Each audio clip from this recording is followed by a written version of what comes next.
Ladies and gentlemen, it is episode 109 of the Essential Wrestling Podcast.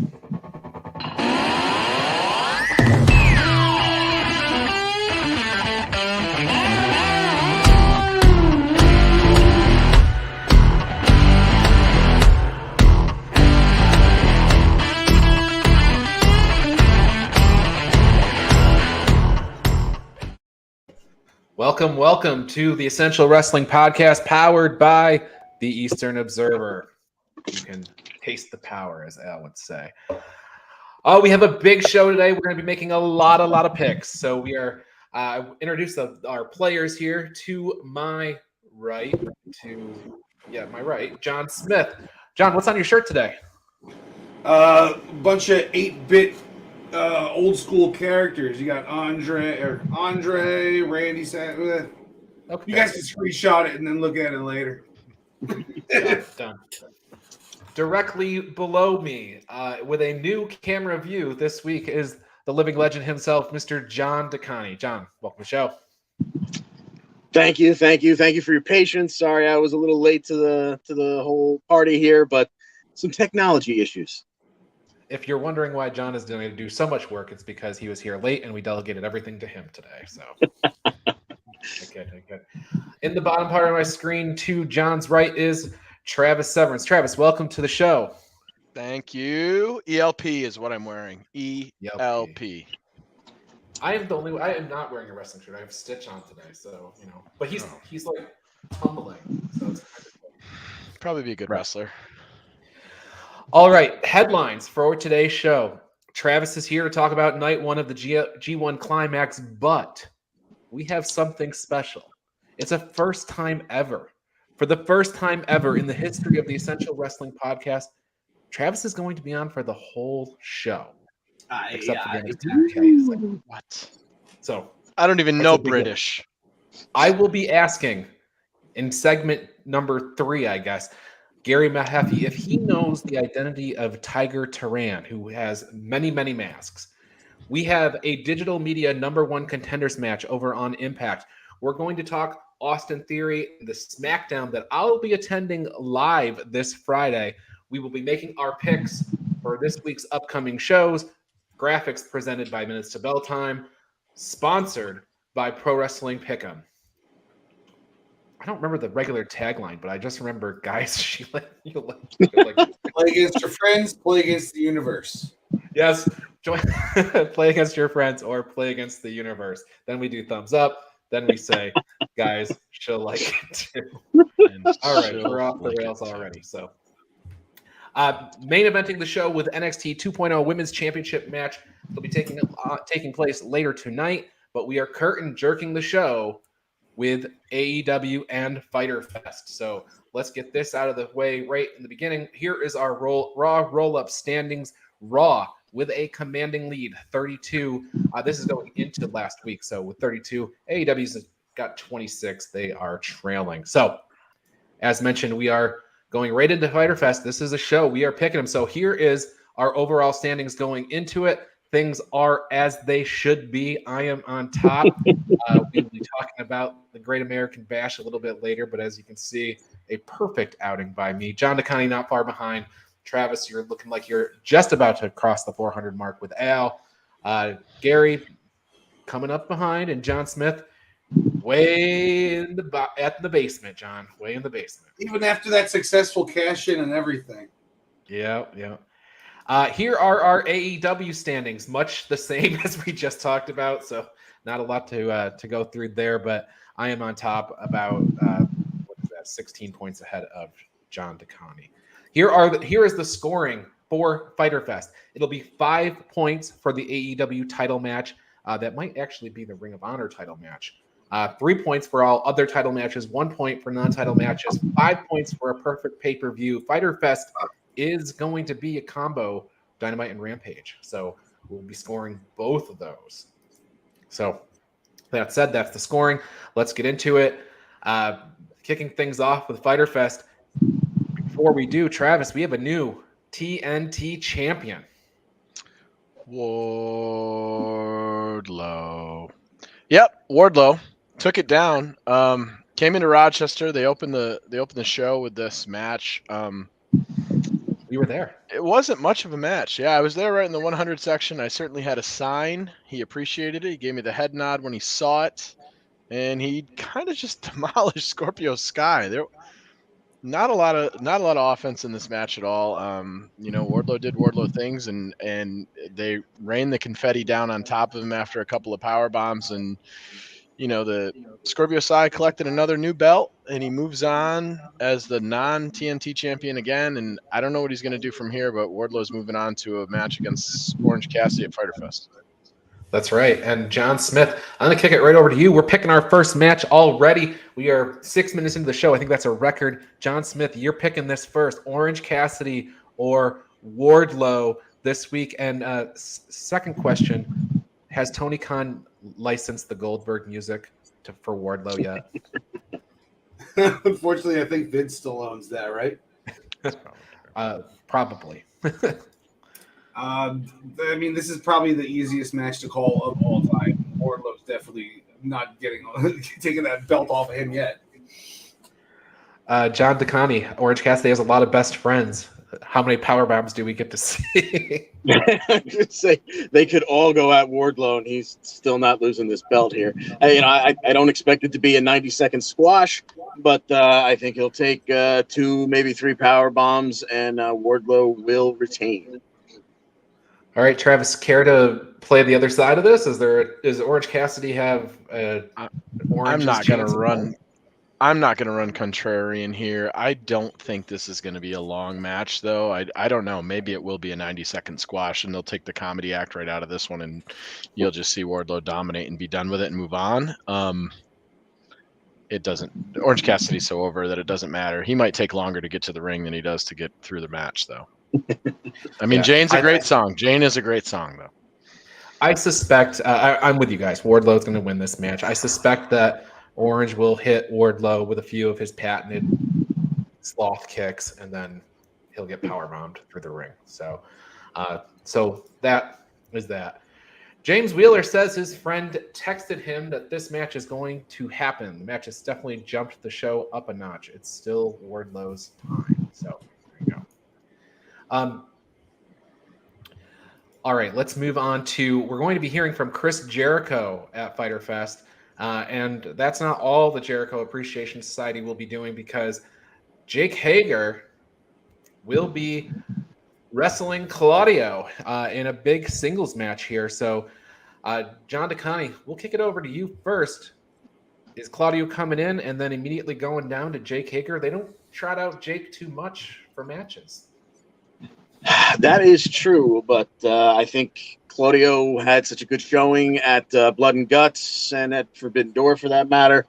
I think he's got to keep that streak going.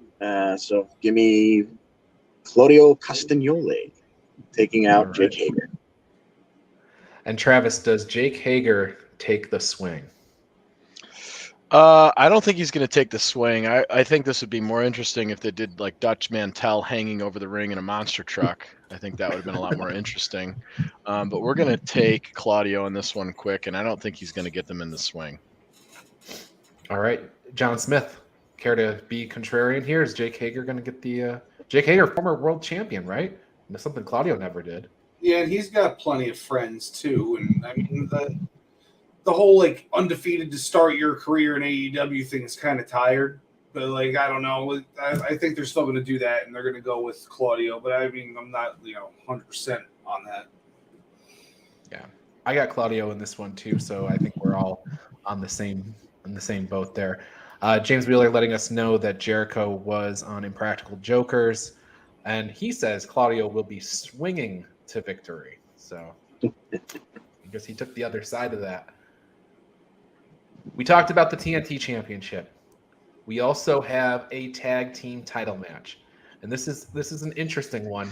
Travis, will be kicking it to you first. The Young Bucks are defending in a triple threat match against Keith Lee and Swerve Scott. And the other team is Ricky Starks and Powerhouse Hobbs. And Ricky Starks, he lit up that microphone last week. So what's going to happen here? Bucks, are they dropping the titles at Fyter Fest? So the interesting part about a three-way like this is the champions don't have to be involved in the pin to lose a title. That probably won't be mentioned on commentary at all.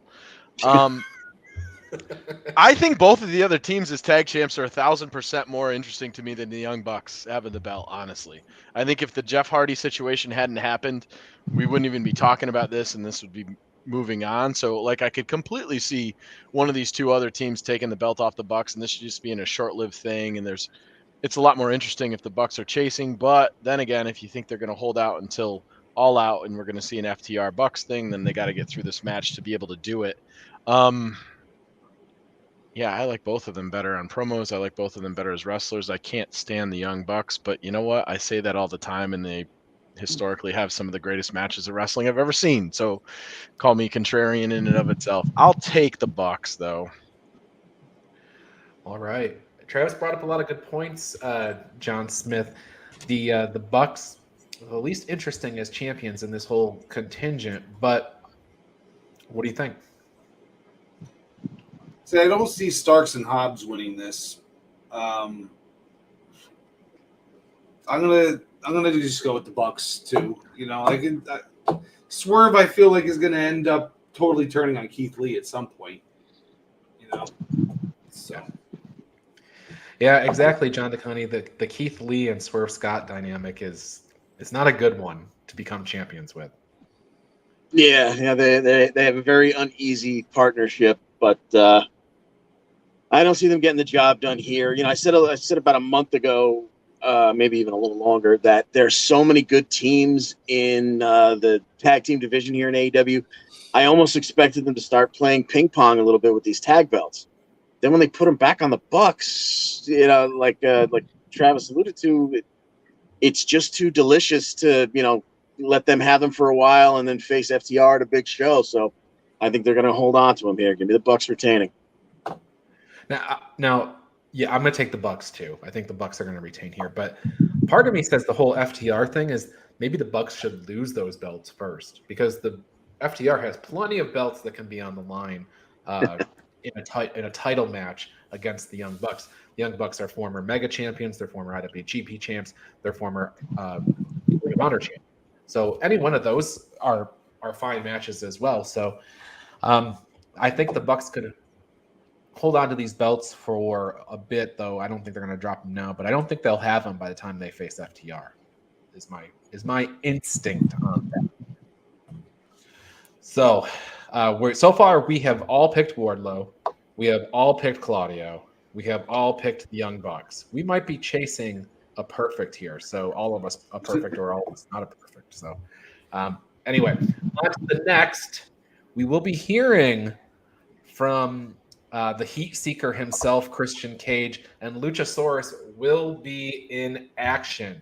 Every once in a while, in action doesn't mean, job guy gets brought out. Every once in a while, Abaddon makes her appearance and she, gets the win. John, who haven't I started with in a minute here? John DeConnie, is it going to be a Luchasaurus squash match, or is Jungle Boy going to answer the call? Yeah, that's the only reason why I'm a little worried it's not a walkover. Like, where is Jungle Boy? We haven't even seen him.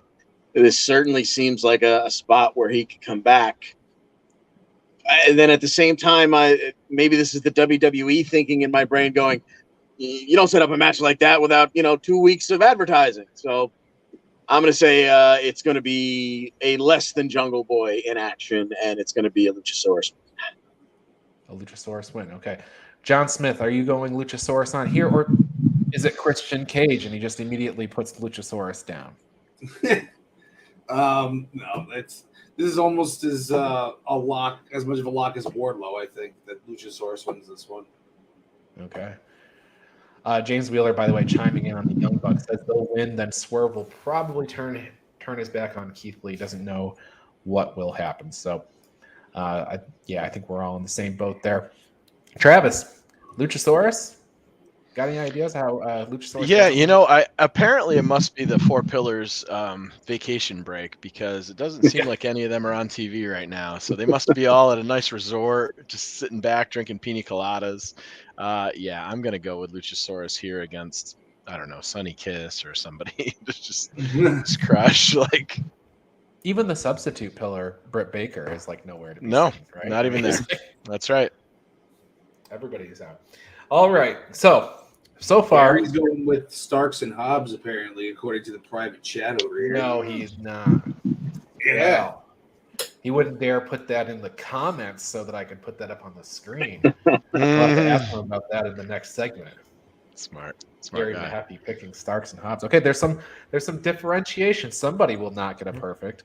Okay, now we've talked about all these. Luchasaurus is definitely going to win. Wardlow's definitely going to win. The last match from Dynamite that I have here is Jon Moxley versus Konosuke Takeshita. And I don't have a picture of Takeshita, so it's not good. But Moxley's the AEW interim world champion. This is an eliminator match. It's not for the world title because Takeshita lost to Kingston. But John Smith, does Takeshita have a shot? No, it seems like we're just going to all be picking the same people, man. This is crazy. Maybe Gary will pick Takeshita. We'll see here. Let us know. Let us know in the comments, Gary. Travis, do you guys? I mean, Takeshita. I could see them building to something here, but thoughts? Yeah, I'm going to take Takeshita. You are? Okay. I'm going to take him because it's a non-title match. I'm going to take him because some crazy shit may happen. I'm going to take him because I think you have to build Moxley towards something, or something could happen. I think there's got to be something at play. I think he had a hell of a match against Eddie Kingston. So if Takeshita beats him, then Kingston can come out and say, hey, John, I love you, but why don't we fight over that belt, since the guy that I beat last week beat you this week, or something crazy could happen. It's just odd, and maybe it's a swerve, and maybe it's TK doing the swerve, but he went out of his way to tweet that it's a non-title match based on the loss that he had to Eddie Kingston and so on and so forth. So that just a little spider sense tingling there. He's certainly on the come. I mean, the matches that he's had in the indie world lately have been out of control, and everybody's saying so. Like, I don't know. Would it be a big lift? Sure. Is Moxley the kind of person that would be okay with that? Yeah. Does it create an interesting rift and riffle? Sure. Is it going to happen? Probably not, but I'll take it to be contrarian. All right. John DeConnie, based on the landscape that we have now, with the number of injuries, Omega's out, Punk's out, all this stuff, the match I'm thinking in the back of my head that we're building towards for All Out is Moxley Jericho. Match we've seen before, whatever. We know Jericho's going to be there. He's got things to say. His posse, Jake Hager, he's going to be there. Do they somehow interfere in this match and maybe Takeshita falls into a win here? That's my only thinking for it. Not that Takeshita hasn't been very impressive, but if Mox had a more bitter, right in front of your face rival, I would say yes, I could absolutely see that person knocking him across the back of the head, and then Takeshita maybe doesn't even see it, and he winds up falling into a cover, and you get the 1, 2, 3 here. So yes, well, I think that is absolutely possible, and it only makes sense that if you're going to make it an eliminator, you're making it an eliminator so that the champ can lose without taking losing the title, and then maybe you redo it and you give him a title shot next week for Fyter Fest Week 2. But I'm going to go with Mox. I'm going to say that doesn't happen. It's totally possible. But I start to think that I'm overthinking things. So now I'm accusing you of overthinking them too. Well, I'm thinking Moxley as well. But we've set up a few scenarios where Takeshita could win here. And Travis has even leaned in so far as to at least say on the show that he's going to pick him. Other than I haven't pushed any buttons on PWP yet, but right, exactly. That's okay. That one's not even up there yet. Well, we may or we may not see Takeshita get the win there, but one thing we will no longer see or hear is "Scissor me, Daddy." So, the Gun Club has turned on the Acclaimed, and we're going to on Rampage get their explanation on those matters. So, okay. Up next, though, Private Party versus the Lucha Bros. Andrade will be in the corner of Private Party. So Alex Abrahantes does have a little bit of some outside duties to perform, I would assume. So, Travis, I'm going to kick this to you first. You like the Private Party have a shot here? They beat the Young Bucks on the first episode, right? Or the And first. I don't think they've won a match since. I'm going to go Lucha Bros. Was Anna Jay and Serena Deeb not on night one? Yeah, that's there too. That's there too. All right, let's pick that next. So you picked Lucha Bros? Lucha Bros. All right, John Smith. I don't know. I'm big on Andrade. I'm gonna go with him helping Private Party get the win here. Sorry to my best friend Penta. Oh no. Okay, so our alliance here has fallen apart now. So we no longer have all picked the same way. John DeConnie, Private Party or the Lucha Bros?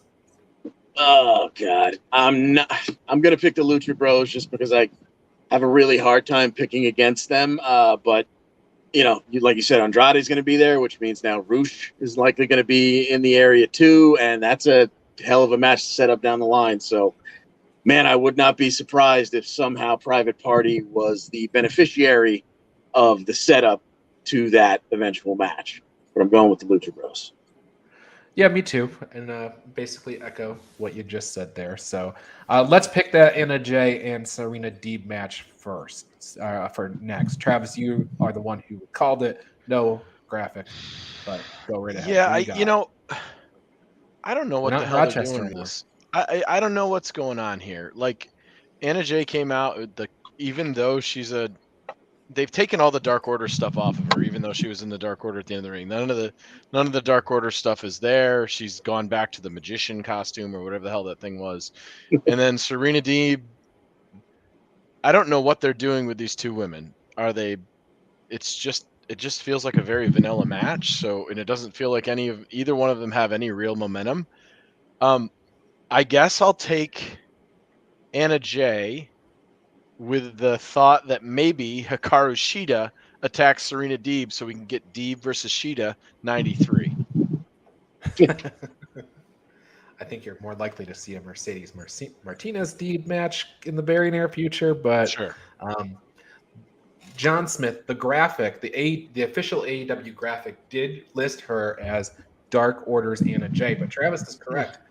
That's the only part of the Dark Order that's left with Anna Jay. They took the purple and black away. There's no longer the music. Thoughts on this? Anna Jay versus the Professor, Serena Deeb. Who you got? I don't have too many thoughts on it, but it seems like Anna Jay's been getting somewhat of a push lately, so I'm going to have her winning this one. Okay. We got 2 votes for Anna Jay, John DeConnie. Then I guess I'll play contrarian because I think that we're headed towards Deeb and Martinez perhaps as soon as Death Before Dishonor. I think that would be a great first women's title feud for ROH. So I'm going to go with Serena getting it done here because once again, Anna falls in that category with Orange Cassidy and a bunch of the other people there that never have to win for us to still love them. So give me Deeb getting the victory here. Yep, I'm with John DeConnie. I'm going Deeb. So we're split down the middle.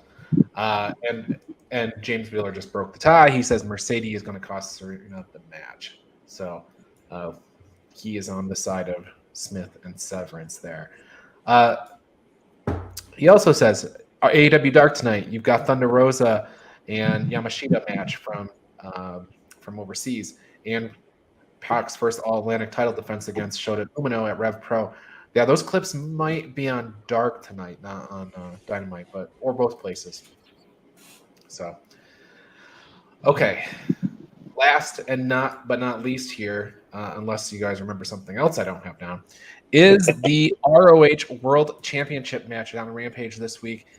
Lee Moriarty will be challenging Jonathan Gresham for that title. When AEW bought ROH and they came in and they did Super Card of Honor, John DeConnie, all of the champions lost their belts to AEW guys.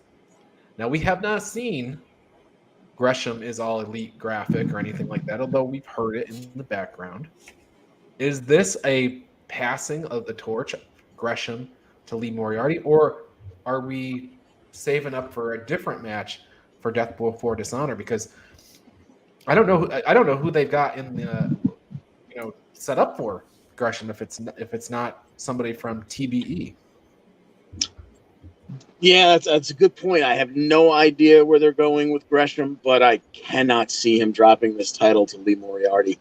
No offense to Lee Moriarty, but I think, Gresham is he is ROH, and I think he will continue to be ROH in the foreseeable future, or at least the near future. So I say he's going to retain here, but you and Travis would definitely have a better idea of who could possibly be on the horizon for Gresham, but I don't think Moriarty gets it done here. Well, Travis, I thought it was going to be Brian Cage, but Brian Cage. I agree, and I don't know if this is because it feels like Fyter Fest, they always have one shocker sort of moment that happens, and I'm looking through this, and even with all you guys, and we're playing contrarian or whatever, it looks pretty chalky. So I don't know if this is a weird way to get the belt off of Gresham to give it to Cage, because now they're in the faction together. Yeah, I really thought it was going to be Gresham Cage. I mean, you want to talk about an incredible looking mismatch in the ring. Holy shit. Yeah. I agree with John, though. Gresham he's the only one that retained non-AEW throughout that entire show as an ROH, we'll call it original at this point. If they're going to set somebody up for him, they need to do it sooner than later. And I don't know, maybe Brian Cage is on the outs again. It just, the match seems, it doesn't seem weird. They had the falling out that happened last week, and it seems like an easy match to do, but I don't know. Maybe they're going to set up maybe somebody comes down and rescues Moriarty after a beating from Tully and the boys. So John Smith, the only people that I can think of that would be a big pay-per-view match for Gresham, Bryan Danielson and the other guys that are already in the show, Samoa Joe and Jay Lethal. So or Adam, Adam Cole would make sense too, but kind of heel on heel action. So first of all, John, any thoughts on that? And second, Lee Moriarty or Jonathan Gresham? Well, me and my heel on heel action, I'd be all about Adam Cole versus Jonathan Gresham. I think they're probably saving the fact that they're announcing him to be all elite, or to be for the first show or something. Maybe I don't see them putting it on Moriarty. I mean, I would see them putting it on Daniel Bryan or Bryan Danielson or Adam Cole if that ended up happening. But maybe they're starting up with him as world champion, and they're gonna kind of make that announcement at the first show. Whenever that. When is that, by the way? 23rd. July 23rd. Yep. That's is that a pay-per-view or is that a TV show? That's pay-per-view. Pay-per-view. Are they getting a TV show? We don't know yet. That could be a big announcement that comes through on that pay-per-view. That's kind of what I'm hoping for. That's what I'm hoping Tony Khan has a huge announcement. Yeah, we haven't got that graphic yet. It was a strange thing, of all the stuff that happened in Rochester. It was the oddest thing, though, to see Gresham, the world champion, as a face, chicken shit heel, leave the friggin' arena on his partner as setting him up as a stronger champion or whatever. It's just so weird. We thought it was Brian Cage versus them the whole time. So so strange. It is strange.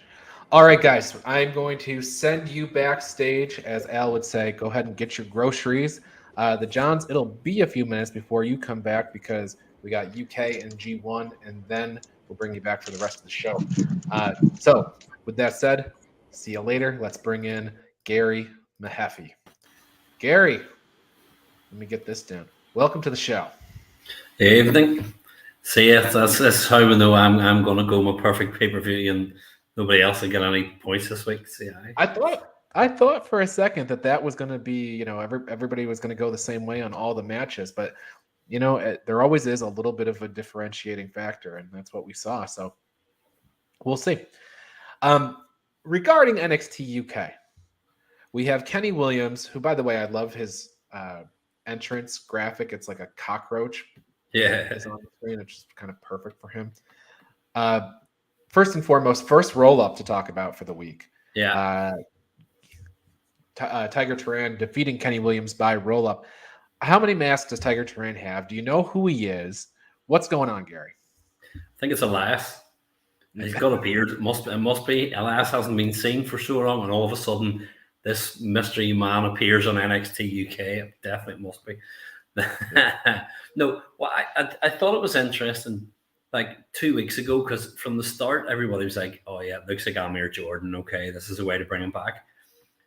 But then two weeks ago, Kenny Williams actually just dropped it in the conversation with Sid and was like, "We know it's Amir Jordan." And I was like, "Oh, hello. I'm surprised you're actually almost acknowledging it before you're tipping your hat before you've actually like done it." But I did think that they might unmask him or he might appear in the aisle at the end and it wasn't actually him. But having the old second mask thing was like... even 3 of them in the end. Yeah. I'm pretty sure it's him. I'm like 99.5% sure. So, one of the other matches that was on UK this week is Primate versus Josh Morrell. Now, this Josh Morrell getting the win here, it's his first win in WWE. And he's a guy who's been on 205 Live, and he's been, majority of his time has been on UK, but picks up his first W. It's not, I didn't really see it coming. Did you have this one pegged? No, I didn't either. When I saw the Primate was coming out on his own, I thought, all right, okay, they're going to kind of set him up as I'm stepping away from symbiosis, so I'm going to make my mark here. But whenever he won, it's like one of those things we've talked about. I'm not saying making a star in one night. It's not as if Josh Morrell's about to get put in the main event. But by doing that, you go, oh, he's got his win. He is a somebody now. And there's still a storyline going on with Primate. So both of the things work together really well. So although Primate lost and the focus was on him and what's next for him, at the same time, the focus was, okay, Josh Morrell's got his win. The same as they did with Amal when she got her first win. Then it became, she could beat anybody. And it's almost the same story that they've done with Myla Grace a few weeks ago, even on commentary, where they were like, she needs a win, she needs a win, she needs a win. And then when the first win comes, then you go, okay. And they blossom. So it's good to see Josh Morrell. I mean, he's been in action for a while, obviously. But no, but it's been good to see him. So. Yeah, and so I figure we got next week on NXT UK, it's Josh Morrell versus Ilya Dragunov, NXT UK Championship. No. Just all kidding aside, we don't know the next time Ilya Dragunov will be defending the NXT UK Championship, but we do know who his opponent's going to be. It's Wolfie. He's one of these guys, Wolfie, who has been there from the very beginning, but he basically. He's like I'll describe him as kind of like a high-end job guy almost. Like he's the guy who is going to win his lower matches, but never his big matches, singles matches anyway. What are your thoughts on this match when we get to it? Is it you think it's going to be a great match and an easy to pick outcome, or am I wrong? Yeah, I mean, I think it is. It's almost one of those placeholder matches that you go, yeah, okay, he deserves it. He's been there a while. Give him a match, and it's going to be a decent enough match, but it's going to be a loss at the end of it. Like so. Yeah, agreed. Well, Trent Seven, he got a win over Tate Mayfair's. I guess Tate Mayfair's is taking the old Josh Morrell's spot. Josh Morrell is a new Jack Stars, and Tate Mayfair's is a new Josh Morrell. So it's like, yes, sir. That's right. And then main event of the show was Saray and Meiko Satomura versus Eliza Alexander and Zaya Brookside. And unfortunately for Mr. Al Karl, Zaya Brookside did not get the W here. Yeah, I knew he was watching because I was watching it, and about 20 seconds after it happened, obviously he posted in our face group. And he was like calling Meiko Satomura and Saray all sorts of things. I thought it was interesting, and I didn't see when I was reading a few recaps of the show as well to see if anybody else picked it up. When they were backstage beforehand, and Saray and Mako were warming up. And obviously Amelia McKenzie was back there as well. And she still kind of had this look on her face of, I'm just standing here folding all your stuff up. Nobody cares about me. And I thought it's added another subtle little layer that in a few weeks' time, I would imagine she's just going to go off on one. Like. Mm-hmm. Yeah, I think so. I like that about NXT UK is they Larry in that storyline for so long before it happens. Yeah.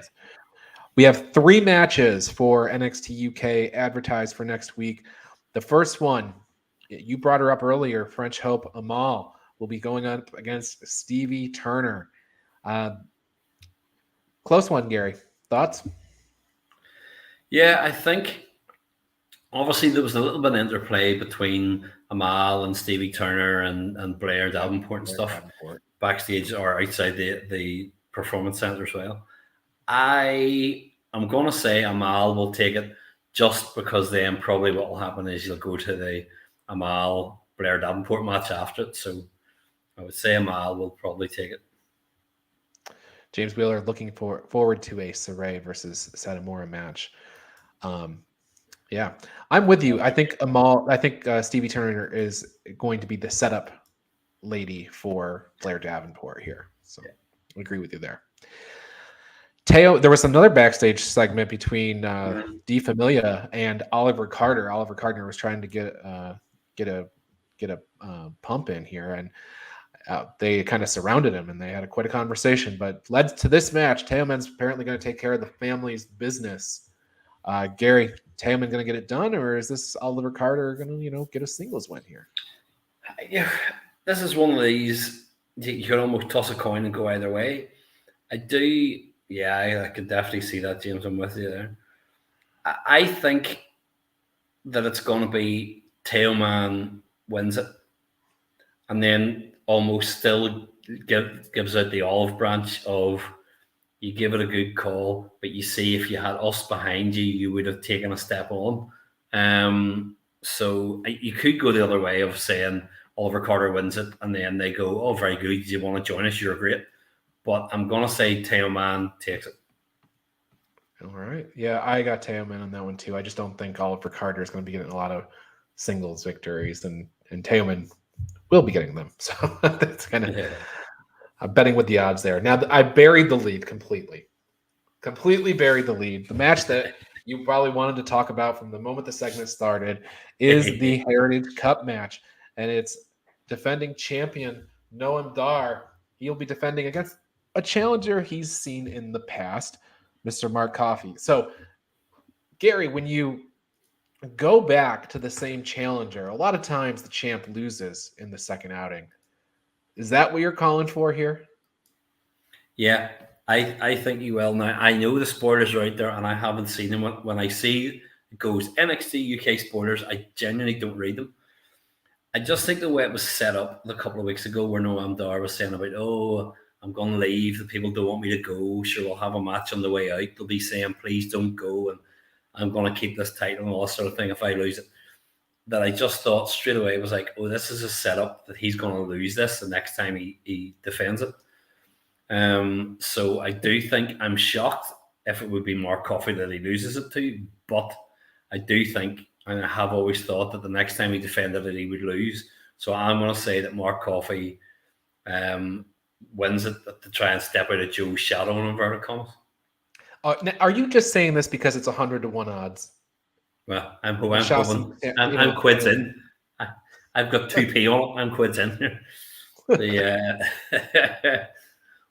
Shaw Samuels is taking everybody's money in the back. Everybody's betting on Mark Coffey to win this because of those odds. See, that's the other side. If you then go, if he loses, you could then. I don't know if Noam Dar is going to be going across to NXT 2.0 or whatever, which wouldn't surprise me if he did.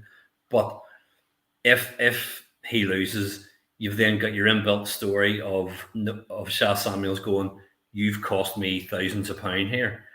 Give me it back. And he's like, hang on a second here. You gave the stupid odds. I didn't agree with it. And then they can start a little feud if you want as well. So, yeah, Noam, James Wheeler's timing that Noam's going to lose, and Shasty, all the build supports what you're saying. It supports the fact that Mark Coffey is going to get the win here. It's just an odd choice for your Heritage Cup champion, Yeah. but It is. it seems to line up that way. Yeah. Although, but and NXT UK generally they don't try and kind of take the hand out of their viewers. Like they don't kind of try and send you one way and then go, I will swerve them just for the crack here, just for the sake of it. We'll do.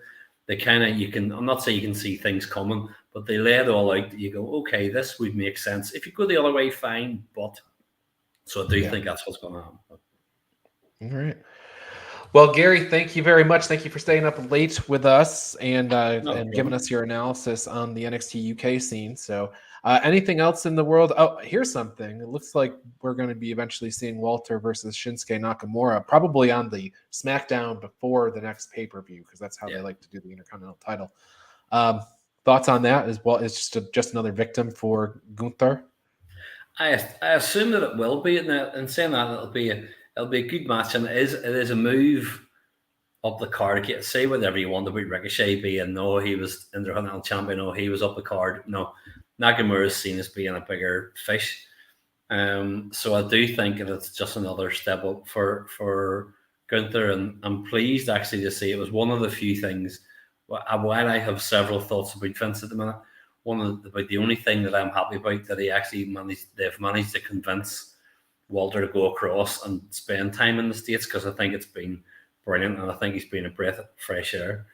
And so I think, as you say, this is just another setup for another victim, so to speak. Incredible transformation he's gone through. But Gary, with that, thank you very much. We will definitely see you next week. Yeah, I look forward to seeing Starks and Hobbs win tonight. Tomorrow night. Starks and Hobbs.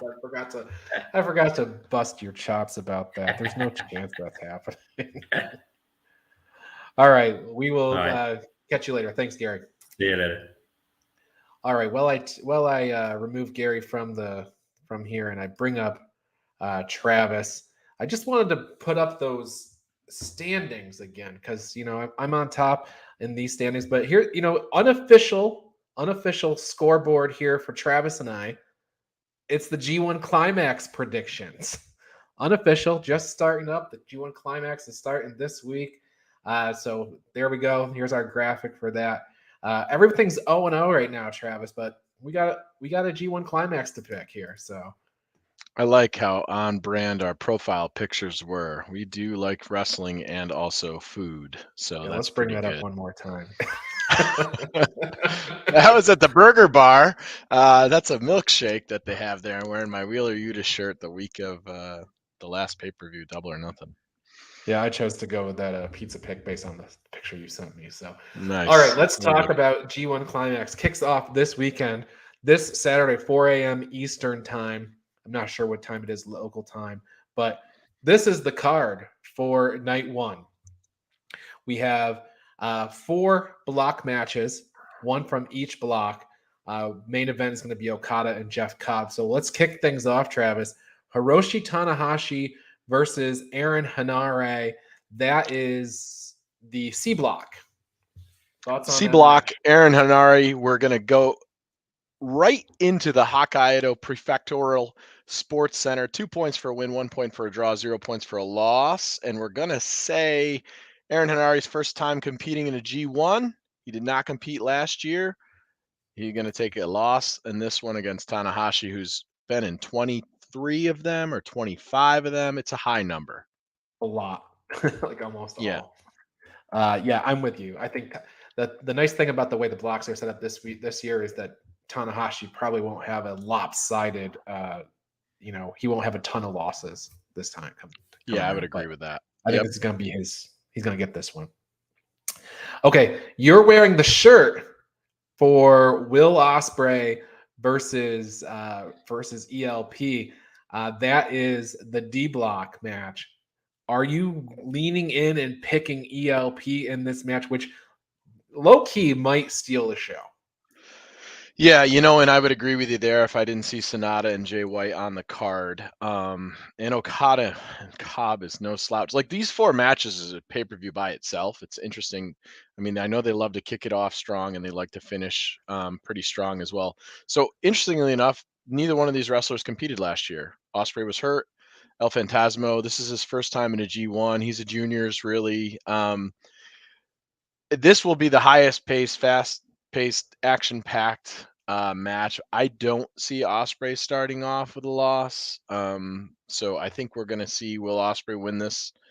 But yeah, I would not disagree with the fact that it'll probably be a 20-minute of just a banger. Yeah, I'm with you, Will Ospreay, on that one. We might start to see a little bit difference in our picks as we get into these last two. I should note, by the way, there's about 18 and a half tag matches that precede these block matches, but we're just going to be picking the block matches here. You mentioned it already, B block match, Sonata, Jay White. This is a big one. I think this was these guys were finalists in previous G1s. I think maybe last year. Ibushi was the ultimate winner, but Sonata always right there at the very end. But always a bridesmaid, never a bride, never gets the job done. Travis, is he going to kick off the G1 here with a win? I don't believe so. I don't think that we're going to see that right out of the gates here. I don't think you're going to see Jay White take a loss for a little bit. He may run his block. So Sonata's a sneaky pick. He ended up with 8 points last year. So kind of in the middle of that B block, but the B block was kind of all over the place too. So I don't see Sonata winning against Jay White here. I think there's too much shenanigans that Jay could possibly bring into the ring. Yeah, I've got Jay White winning here too, but I should note that this will set the tone for the rest of the G1. For instance, if Jay White loses here, he'll be working from behind the entire time. Mm-hmm. So it depends on, and that's going to be a story in this G1. I mean, it's right. Going to be a story. Just who's the story apply to? Which block does that come into? Somebody will run away with it. Somebody will be really close. Somebody will be working from behind. Those are the stories that you can tell in a round robin. So I'm picking Jay White here. I don't think it's going to be him. Now on to the last, the A block match, Okada and Cobb. This was the finals of the B block. Both these guys basically went unbeaten last year's G1. Essentially. Yeah, so this was B block final. Yep, it was. It was Okada versus Cobb, and the winner ended up making it in. And it was interesting because I think we were on the Jericho cruise when we were talking about this match specifically, how much of a shocker it would have been if we had saw Cobb go on to the finals. And then, I think that match had happened, and we were talking about Ibushi Okada at the port, actually, and Ibushi getting hurt during the match. So obviously Okada won last time. They don't get back around to each other. So, I'm going to take Cobb here because I think it's more interesting. I don't think that Cobb's going to finish with a better record, and I think Okada's going to walk out of the A block. But I'm going to take Cobb for exactly what you said. I think it's going to set the tone. It's a little different this year. We're going 4 blocks instead of 2.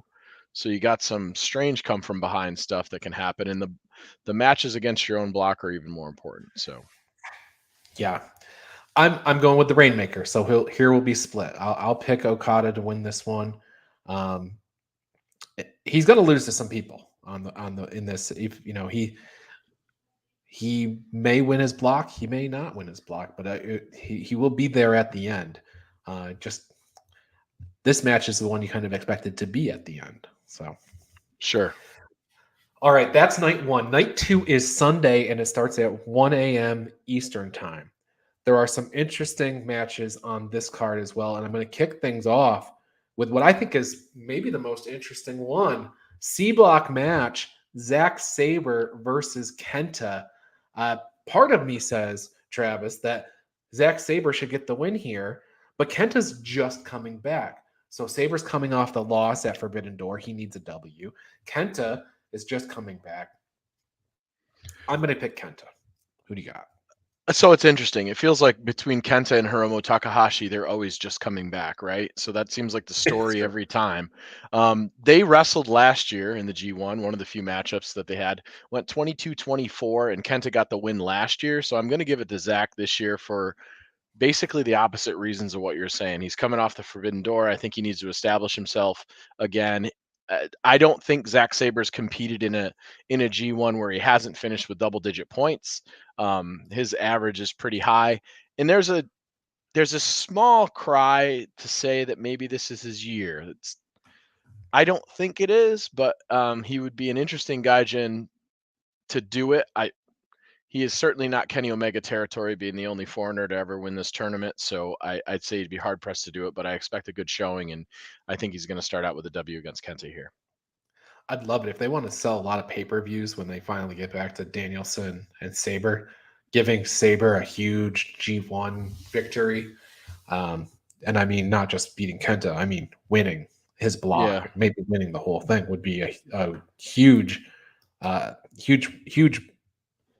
step in that direction. And then he could defend it against Danielson. That'd be kind of Yeah. interesting. I mean, he's certainly paid his dues. He's been with the company for a long, long time. Yep.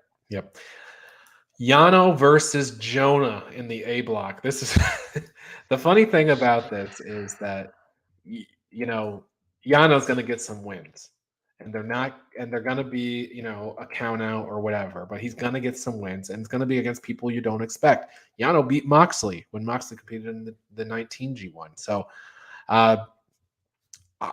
Travis, I'll pick first to take the pressure off. I'm going Jonah. I don't think he's going to be getting hauled away from the ring and taped up to the barrier here. So you're right. Jano does play spoiler a lot of times, and he certainly costs people blocks and things like that. But I don't think his night one record is very good. You're going to have your classic angry Jonah versus comedian Jano. I hope Gino Gambino's on commentary for this because they are natives of the same country. This is Jonah's first G1. I think they need to establish him as a mean enemy of the people here, and I don't think that Jano's going to get this match. Okay. Yeah, I agree. Okay. B block action, Tomohiro Ishii versus Tai Chi. This is a little bit more even. They're both down the card a little bit. Tai Chi is, he's the guy that they push right to the spot and then they pull back. And then Ishii is your middle of the card, always in the picture for the never title. So anybody's ball game here. I'm leaning towards Tai Chi. So I'm going to be the opposite, and I'm going to take Ishii, and I'm going to do a little inside baseball here. I know he was hurt. He didn't come over for the Forbidden Door, and I believe I looked at the night one card, and I didn't even see him mixed in any of the tag matches. So I think he's actually hurt. So he might get some wins here, but like you said, Tai Chi is somebody that's been close and knocked on the door a couple of times. So I'm going to go with Tai Chi here. Did you pick Tai Chi as well? Yeah. Yep. Yeah. Okay. Then we are the same on this. Yeah. I'm going to take Tai Chi as well. I think Ishii is legit injured, and I don't think we're going to see a lot of wins out of him. Okay. Well, the final match that we'll be picking here is the main event of night 2, and it is Rock Hard Juice Robinson going up against the former world champion Shingo Takagi. So you got Shingo Takagi versus the guy who claims to still be the United States champion, Juice Robinson. This one is a pick'em. I'm going to go with Shingo. So Shingo ended up last year with the rare 13-point block finish. Kept himself out because of a double kana against the Tokyo Pimp, Yujiro Takahashi. And I think he's going to be on a vengeance versus Bullet Club. And you know what? Juice is on a good run right now, too, at least with his mouth anyways. I'm going to take Shingo because I don't think Shingo is going to lose a match to the Bullet Club member until maybe the very end. I like him in the tournament this year. I think he needs something a little bit more to reestablish himself on the upper end of that card a little bit. He hasn't had any belts or titles in a little while. So I think Shingo's a good pick here as well. Okay, so we have 2 matches that we differed on. I picked the Rainmaker, you picked Jeff Cobb. I picked Kenta, you picked Zack Sabre. It's a long season, so it is a long season. So, and by the way, there's a bunch more matches that we're not going to pick live here on the show because there's other promotions to talk about. So, that said, thank you, Travis. We're going to bring in the other guys, but you're going to stick around. However, I think I need to kick you out to get you back in the right named spot. So no problem. Bear with me here while I figure that out. Travis out. John Smith in, and then Travis, and then John. And I think we got it all right. Let's put the nameplate up. Boom. What's that? You guys have any thoughts on the G1? John and John, any thoughts? Nope. How do I watch it? New Japan World.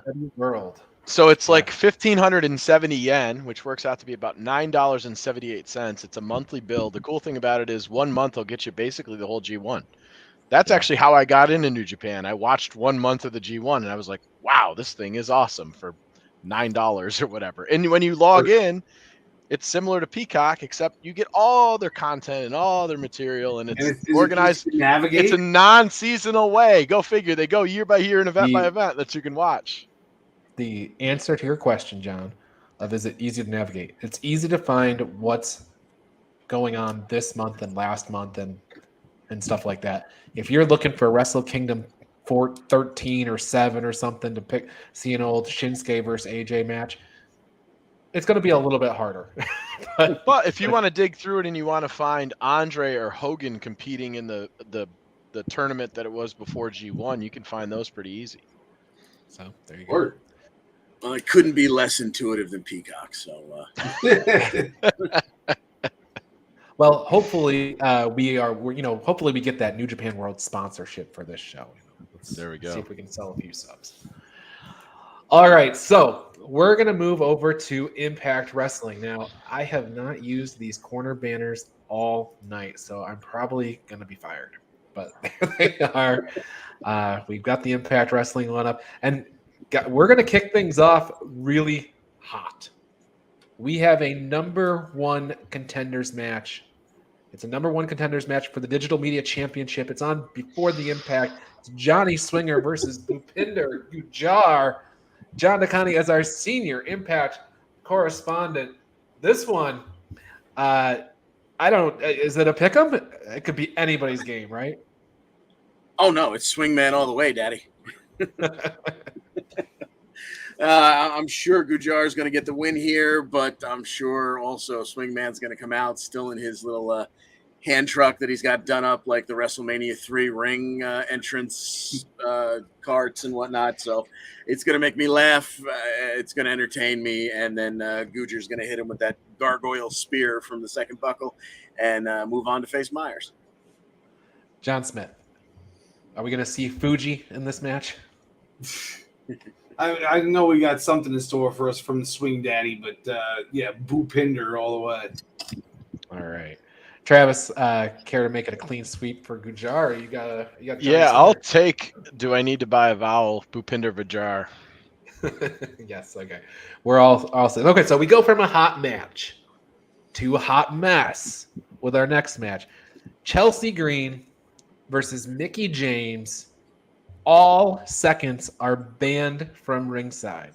So this one's been building for quite a while, John Smith. If Mickie James isn't around to put people over, then why is she around?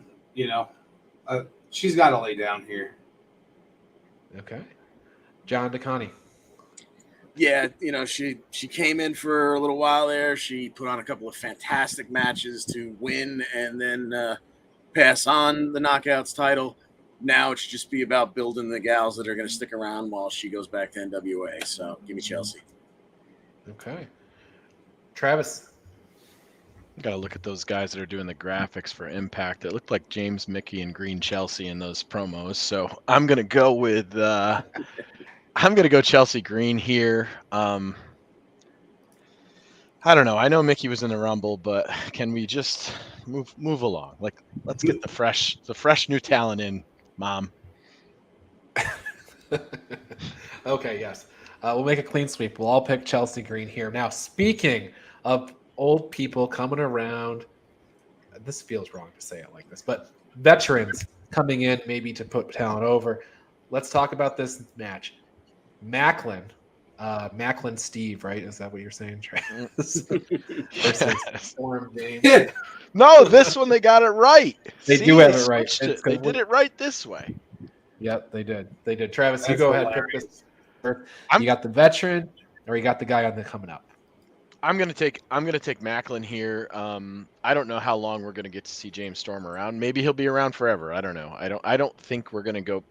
I think with the amount of talent that's around that Impact can grab onto with the younger guys, they've always been really good about servicing kind of the old legends and things like that and having them come back in and stuff. But I think long gone are the days of the Tommy Dreamer, RVD faction and things like that. So I don't see this being a long run thing. And you might as well give something to somebody else on the way through. I like Macklin here. Always a lot of oomph behind Steve Macklin and John DeConnie. Is getting a win over James Storm here? He certainly should. I mean, love James Storms. He's going to be entertaining pretty much no matter what he does. But we got to have our moment with AMW at the pay-per-view. They hit the death penalty, and everybody had a good time. So this is where Macklin should have a good match with him, but take out the old veteran and put the young guy over. All right, John Smith.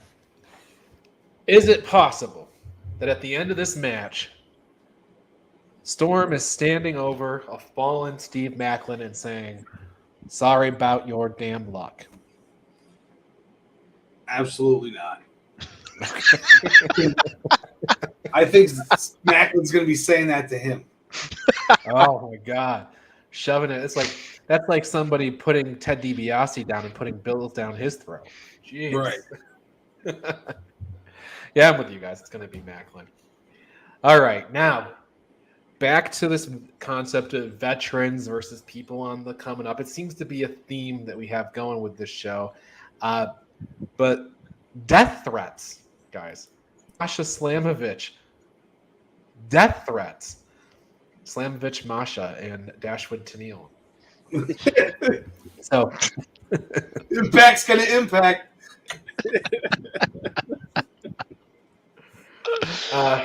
Travis, over to you first on this one. What do you got here? I mean, I can't pick against the quasi-local girl. I'm going to take Masha Slamovich here. Tennille, you need a little more captain, a little less Tennille. You're from Russia? Basically. Oh, okay. She's from Jersey, though, isn't she? That's the one. Well, local for somebody on this show. Yeah, Jersey, Russia. Russians John are Smith, from the New York area. Word. John Smith, who you like? Yeah, give me Masha Slamovich in this one. All right, John DeConnie, is it going to be Slamovich all the way here? Because she's who I'm picking. Oh yeah. It's just a matter of will it be another 45 second? When they put Masha over Havoc in 45 seconds, where does it end when that's part of the build up? So yeah, definitely give me Masha here. Okay. All right. The next one, Honor No More and Bullet Club. It's kind of a little bit less so of the veterans versus the up-and-comers because there's a couple of up-and-comers, but mostly veterans in this match. I could go either way on this one. John DeConnie, you're our senior Impact correspondent. What's going to happen here? Tag champs and up-and-comers on one side, Eddie Edwards, the franchise, and kind of the Ring of Honor leftovers on the other side. Yeah, at the pay-per-view, I said, you just put Bay and Ace together. Ace is brand new in the Bullet Club. There's no way they lose to the Machine Guns until they did. So, and I've been saying for a long time, if Honor No More is going to mean anything, they got to put some goddamn wins together. So why shouldn't they win here? Bay or Austin can, Karl Anderson loves counting the lights as long as it's not for his tag strap. So, 3 out of the 4 guys on that other team could take a loss and we move on. So give me Honor No More. All right. I'll tell you, John Smith, why Honor No More shouldn't win. Because it's the year of Ace Austin, of course. Yeah, I'm going with Bullet Club on this one. It's hard for me to ever pick against Bullet Club, even if it is like the Impact American iteration of it. But yeah, I'm going with that. Travis, if there was one tag team in the world that I dislike more than the Young Bucks, it's the Good Brothers. So that said, I think because they need the win back, and this isn't for anything, I think we we see the Bullet Club win this one. Travis is looking for the loser leaves town match between the Good Brothers and the Young Bucks, where it ends in a double pin. I wish they double pin and retire each other.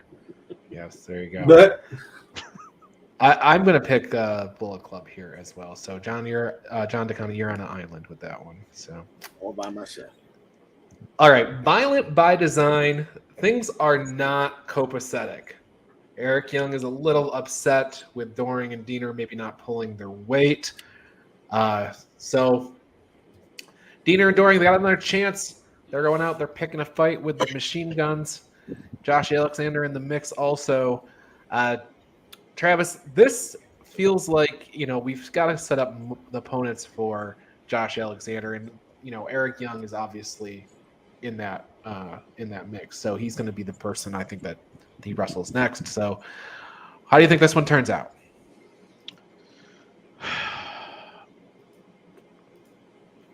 I'm going to take Violent by Design for the reasons that you mentioned. I think I saw the Guns booked against each other on an indie show, so maybe this is them trying to break up. I don't know. I don't like Josh Alexander losing. I feel like Violent by Design was on a really good run before Eric Young got hurt. I like the faction. I like all those guys. I think they're good wrestlers.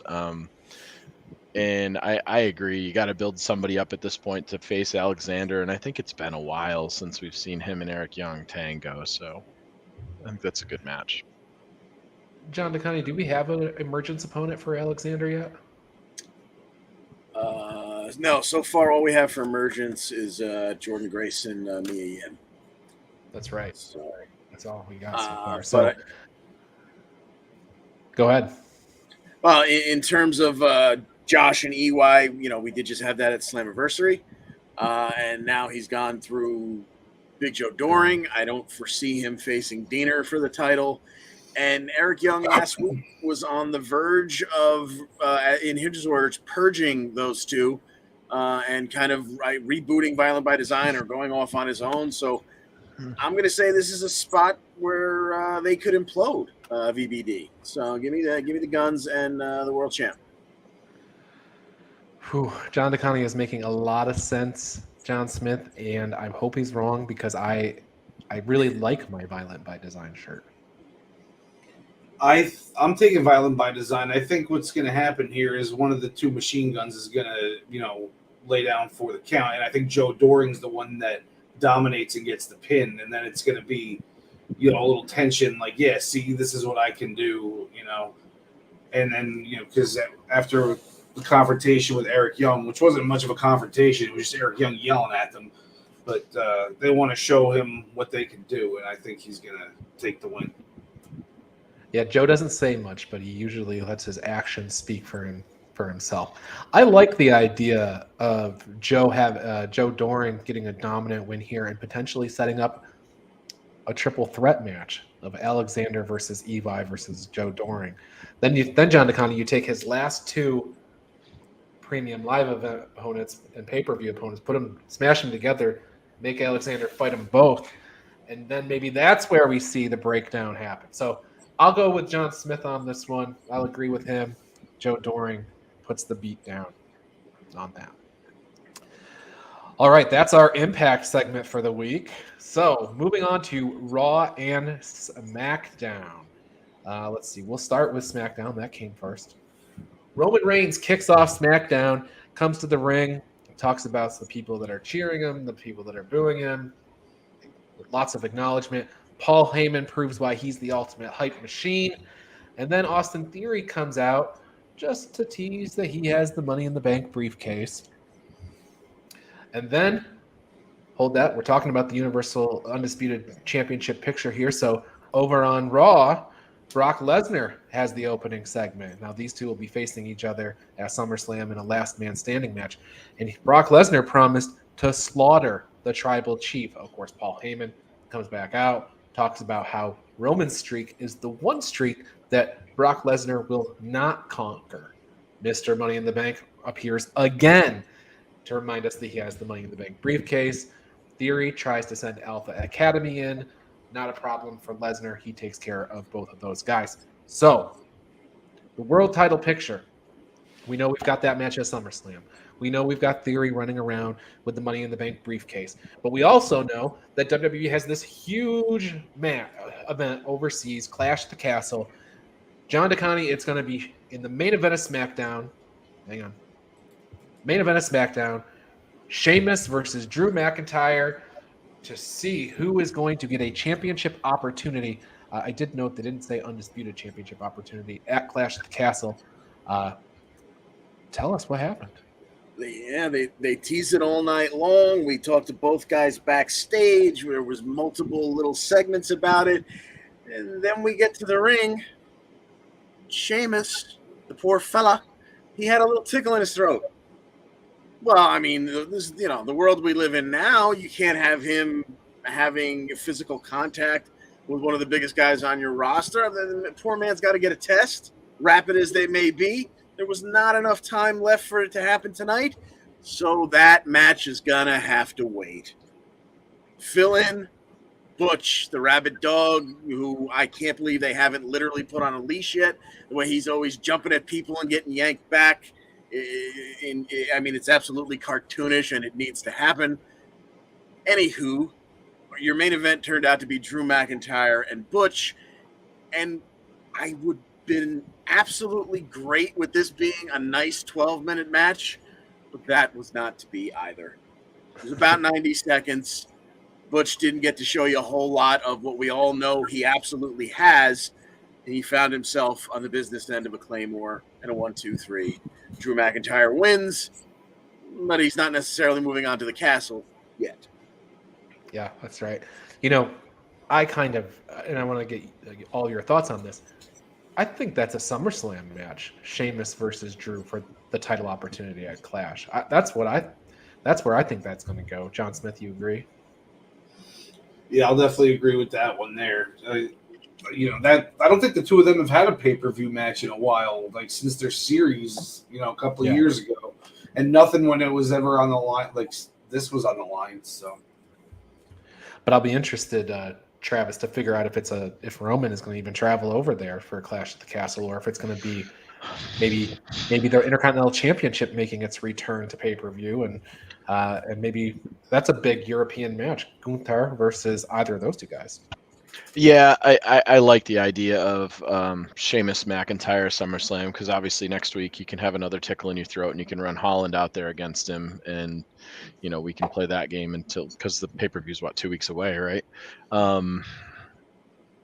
Yeah, Nakamura Gunther is a big match. The weird thing though is there's no money involved anymore. So when they go over there, it's just on the network anyway. So it's not, you don't have to sell tickets over there. The WWE only comes over there twice a year. They sell out Wembley. It's not a problem at the gate or anything like that. So I don't know. It's awkward for me to try to say anything. Yeah, I think I agree with Smith in that I think we see Sheamus and McIntyre for SummerSlam for sure. I like Nakamura and Gunther too. Yeah. And any thoughts, John DeConnie, at the Intercontinental Championship main eventing the show like it did 30 years ago this month or next month at Clash at the Castle? It absolutely could, and I would not be the least bit disappointed, but I think that show is being built around Drew McIntyre, so I don't think it will. I think it makes sense. We're only 2.5 weeks away from it, like Travis said. So there's enough time to do something from SummerSlam. So there's enough time to get Sheamus and Drew to SummerSlam. Then Drew is going to main event, the Castle event. But absolutely, positively, Gunther and Nakamura should be on that card as well. This crap that the IC title can't be on the pay-per-views because it's going to show up main events. Its time has come and gone. Put one of the most respected titles back on the pay-per-view and let it wow us. Let it steal the show from somewhere in the mid-card. I don't care. It doesn't have to be the semi-main event or the penultimate match, as Al Karl would like to call it, but put it on the damn card. Amen. Gunther and Nakamura will definitely steal that show. If they make it it is a risk over there. I mean, I don't know. If this is obviously not Gunther's not Davey Boy Smith, right? Like we're not. Yeah. There's so many UK stars that are on the show between all their different shows now that it's not like he's not the one-off, right? But I agree. Like, we saw Dragunov versus Gunther and what that kind of match is, and I think you can put it together in a similar way with the Japanese style added in from Nakamura. And good luck, Drew and Sheamus, if you're the main after that one. Yeah. All right, John Smith. We're talking about the main, the Undisputed Championship picture here, and there's all these players. We've got Roman, we've got Brock, we've got Sheamus, we've got Drew, we have Theory. He teamed up with Seth Rollins to face Lashley and Riddle at the main event of Monday Night Raw. I think I'll go ahead and say I think those three guys are kind of in the Undisputed Championship picture too. Yeah, it turned out to be a pretty good match, but halfway through it, Dolph Ziggler comes out in a suit, and it's weird, and he sits in a chair and just watches for the rest of the match. Bobby Lashley looked strong as hell, Riddle flying all over the place with Theory and Rollins. So definitely a good match to go back and rewatch. You don't get a main event that good very often, but at the end, Theory's got his feet on the ropes, and Ziggler pushes the feet off the ropes during a pin cover. Theory gets all distracted and pissed. Arcade Bro out of nowhere from Riddle, 1, 2, 3. And then Ziggler comes in the ring and super kicks Theory. So I guess he's got a bone to pick. It should have been me. It's a total. My mind is blown.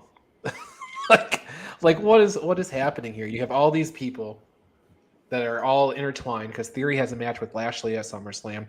Riddle still has a bone to pick with Roman for the Randy Orton stuff and all that. He just lost his title match, and then you have throwing Ziggler in here too. You could have a Royal Rumble with all the people that are involved in this picture at this point. But anyway, what's going on with Dolph Ziggler? I have no idea. James Wheeler is saying that the Intercontinental title is the loser's bracket here. So he says Sheamus versus Drew at SummerSlam. Winner gets Roman. Loser gets Gunther for the Intercontinental Championship at Clash of the Castle. I don't know how Gunther would feel about the loser bracket being the Intercontinental Championship match, but it's something. But okay, so world title picture here that we're talking about in WWE. Theory has an interesting opportunity at SummerSlam because he could be Theory 3 belts before we're done. He's got a match against Lashley, and he's holding that briefcase that he's promised to cash in. John Smith, are we going belt collector gimmick on Theory here? Absolutely not. I think Dolph Ziggler will definitely have something to say about that. Right, Theory John, might even come out at the end of the match at SummerSlam, and then Ziggler might attack him right away. Maybe that'll be the first championship match. It'll be Theory defending all 3 belts. Theory 3 belts. John DeConnie, any chance that Austin Theory is going to be the guy with 3 belts? Are they trying to get rid of a couple of belts in WWE, consolidate, and this is how they're going to do it? There's a small part of the back of my head that thinks that this is Vince McMahon saying, I'm going through a rough time right now. A lot of people have some bad stuff to say about me, and I love it. Bring more, let me just do something that's going to make people's heads explode. Because, as much as, Theory is, Theory's going to be a star, unless he does something ludicrous backstage or gets hurt. He's in all likelihood going to be a world champion at some point. This might have been a little early for a lot of people, but this guy is a blue chipper. You had to expect it was going to happen at some point. The fact that there are a lot of people that just cannot handle the fact that he's walking around with that briefcase to me is like, okay, yeah, he wasn't in the match, so you didn't expect it. But as soon as he was put in the match, you had to see the writing on the wall. Yeah. So there had to be there's a tiny little part of me that thinks that could be the case, but it'd be so much easier to swallow if those two belts weren't connected. I can't see him taking both. If they had some kind of weird thing where Roman was only defending the WWE title on that night, and then he could cash in on him and leave with the US title and the WWE title. Then you can go back over to Raw and let him do whatever he wants. But I can't see him all in one fell swoop being the undisputed and the US title. That would be insane. But because of that, a small part of me thinks it's possible. All right, Travis, I'm going to put it to you in a slightly different way. What if Theory comes out to cash in after having already won the U.S. title earlier in the night? Theory comes out to cash in, but whoever it is, Brock or Roman, somehow convinces Theory to put the U.S. title on the line, and they take it. And then is it possible that we have Roman 3 belts or Brock Lesnar 3 belts? So I think to circle back, the potential of face Ziggler is probably the most compelling thing I've seen in Raw since like the formation of Hurt Business. I think in the last couple of years, he's way over. And the guy comes in and busts his ass, and we always talk about kind of Mike Miz being in this role of the consummate company guy and the guy that comes in and he's won the Grand Slams and so on and so forth. Ziggler went down to NXT. He did some matches down there, did a great job. He's always in the picture. The guy works his ass off and stuff. So like that part of Raw was 1,000 times more interesting to me than any of the other stuff going on, even though there is a lot of activity there. I don't know. I think it's more interesting for me to think about it like this. Theory lost to Lashley and then went in and won Money in the Bank. You've almost got to set up immediately if you have him lose to Lashley again, cash in, and win the damn belts. Then you got 3 belts in the ring automatically. Well, Lashley beat your ass twice. Now you got to defend those 2 belts against him, and we can have that conversation again. But I don't know. I'm most excited about the Ziggler situation because I think Ziggler is going to be the fill-in for Cody to some degree, and he's the only guy that could carry the guy's pants with regard to wrestling ability. And he's somebody that's automatically over and doesn't get enough screen time. I know Big E's coming back and stuff like that, but they're in dire need of a face that matters, and Dolph Ziggler could be that guy. So I think that's the real story about what happened last night. Overall, what we're going to see in the next couple of months. I agree with what everybody said, and if I went with history, and I were to look at somebody like Drew McIntyre, I was going to look at somebody like Roman Reigns. Austin Theory feels a little early to me, even though I love the guy. I think he's very good. I think he's going a little early, but there's an amount of me too that thinks from a promotional standpoint, you know what? Noise is good. So if people hate it, if they can't stand the idea, at least there's a reaction. That's why I'll argue for days about John Cena being one of the greatest wrestlers in the world, because when the guy came down to the ring, everybody stood up. You were booing or you were cheering, but you at least had a reaction. And that's hard to find that today with a lot of these different wrestlers that have just wrestled with each other over and over and over again and stuff, and they're not getting the same kind of reaction. So if Austin Theory does win and he's the youngest and the youngest and the youngest, I don't have a problem with it. Is it too early? Is it a lot of pressure for a kid like that? Yeah, I think so. Yeah. Yeah, I don't think it's I'm going to stand by the fact that I think they're going to have Roman hit 1,000 days before any belt comes off of him. So, I'm not even entertaining him losing anything until May 31st next year. He's in God mode. If God decides that, he says something like maybe God decides what he does, He's James Wheeler does bring up a good point, John Smith. You might have to eat your hat on this. If Roman retains the Undisputed Championship all the way till November, who wins in the Roman versus Roman match at Survivor Series? A winner is you. Oh, hang on. It's up here. Yeah. Oh, crap. The comments up. There we go. A winner is you. There you go. I will eat my hat if that happens. All right. Well, since we're talking about Austin Theory and sorry, just Theory. My bad.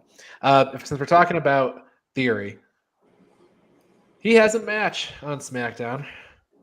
And what is it that Riddick Moss said he wanted to do? Somebody remind me. Fit his entire briefcase down Theory's throat. So we're all this talk about who could possibly beat Roman and whether Theory could beat Theory 3 belts or Theory 2 belts or whatever. Is Riddick Moss just going to come in and beat him, John Smith? I'd love to see it, but I think this is a cheat to win situation for Theory, or maybe even Theory wins clean. Yeah, I could see that happening too. John DeConnie, Madcap Moss is coming off the big win over Corbin, which Corbin loser bracket gets Pat McAfee at SummerSlam. Big match. But is this Madcap's going to take a loss right here? Vince's board? Well, isn't this what we do? We give somebody a briefcase and then they never really have to win again because they've got that guaranteed contract. So, and now we've got the extra wrinkle with Ziggler seemingly having some kind of issue with Theory that we've yet to explain. So he could pop up again and cost Theory the match. And, Madcap doesn't necessarily win it clean, even though he's not the one who's cheating. So, sure, why not have Madcap Moss win this one? Because Money in the Bank winners tend to then go on losing streaks. Much like the women's tag titles, which are on quite a streak. The women's tag champions, vacant, haven't lost a match in a long time at this point. So, Travis, Theory versus Madcap Moss here is going to be eating a briefcase. I mean, I don't. There's been too much conversation about the briefcase, I think. So it's a briefcase DQ finish, whether it's Madcap or Theory getting the win. I'm not sure who to call, but you're not going to get a clean finish here. So, and I don't know if it matters. If I had to pick a name, I would pick Theory with Madcap hitting him with the briefcase. Okay. All right. Well, we talked about this a bunch already, but we've got the no date yet for Gunther and Shinsuke Nakamura. That's coming up. Nakamura got a win over Ludwig Kaiser. Sorry, all I could think of is Marcel Barthel on SmackDown last week. But so we have that. We are going to get a return match potentially between Liv Morgan and Ronda Rousey at SummerSlam, but Natalya is getting in the way a bit. She's got herself a championship contenders match next week against the new New Jersey SmackDown champion, Liv Morgan. John Smith, back to you on this one. Liv Morgan, is she going to be losing to Natalya right out of the gate? The only reason I'm iffy about this one is because it's non-title, but I still got to go with Liv on this one. All right, John DeConnie, I have a scenario to play out here. Typically I would agree with John Smith, but Ronda Rousey has been pinned twice, right? Like not hardly at all. And unless we're going right back to Ronda at SummerSlam, it feels like we need an out of some kind. So is that what we're going to see here? Natalya somehow gets through, gets added to the match. Yeah, that sounds about right. I heard that idea floated a couple of days ago, and I kind of went like, oh, yeah. So that's how Liv's going to be able to retain at the pay-per-view. So, yeah, it makes a lot of sense. Let Natty win, whether there's shenanigans or not. She could win clean for all I care, but, then it gives her the standing to say, add me to that match, so that then she can count the lights at the pay-per-view. All right. Travis, break the tie. Yeah, that sounds. I have to agree with both the Johns here, which kind of sucks, honestly. Like, Liv, they didn't gets agree, the belt. So No. I thought they both did. They both call Natalya. No, John Smith picked Liv. You picked Smith. You picked. Okay. I think the scenario that DeConnie talked about is the thing. Like, I would really love it if Liv didn't have to take her first. Like, I'm the champion, but hang on, I got to get pinned for this non-title thing right out of the gates with my belt so that I can set up a match to win the other thing. So I'm going to go with Natalya. It could also be Ronda interfering and cause Liv the match on accident. Yep. Or something, So we have that. Logan Paul will be coming back to Raw this week. Yes. No match to pick, but he's got issues with Miz, so Logan Paul is back. Go ahead, Travis. Do you have something you want to say? If he has the Charizard on, that's all that matters, really. Okay. And then just another thing I just wanted to ask you guys about. What do you guys think about the new Viking Raiders? This new look, John Smith. I like that they're getting a serious push.